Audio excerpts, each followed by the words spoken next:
So,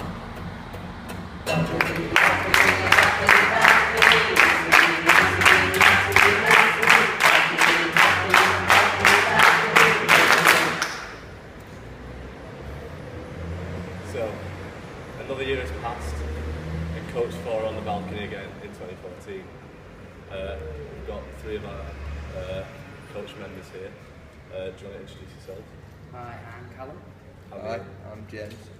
And I'm Anne-Marie. How many years have you been to Lords? This is my second year. It's also my second year.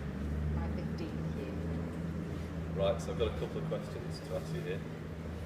How did you first discover Lords? And what about the discovery made you want to go here on pilgrimage?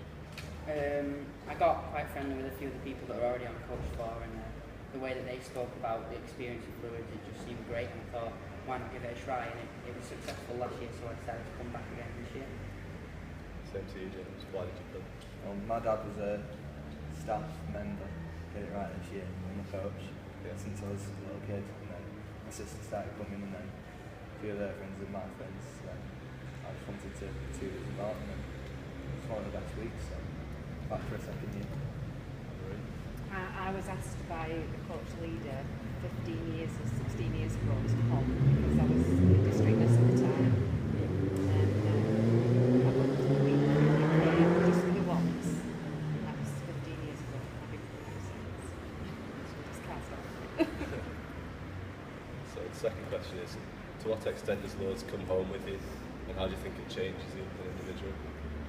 I think when you come back from Lords, it's quite hard to explain to everyone what it's like without actually going for and having first-hand experience. You can't really say what it's like, but I know for myself that it's always dominant in my life. Whenever you think about things, I relate it back to Lords and the experiences that I've had within Lords.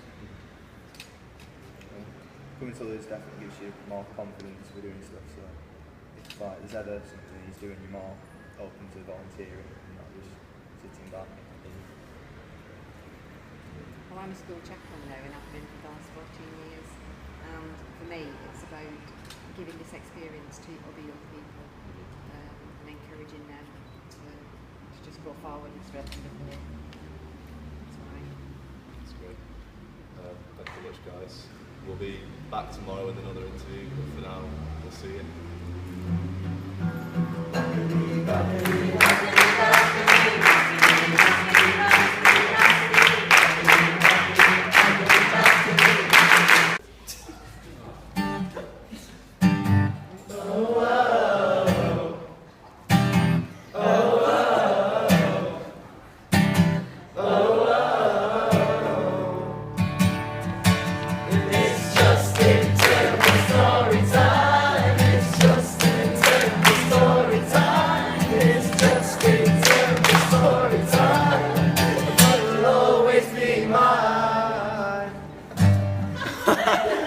Okay, so yeah, just in story time. Today, I think the highlight really of the day, well, the main thing we did was definitely Father Sean's tour, which we do every year.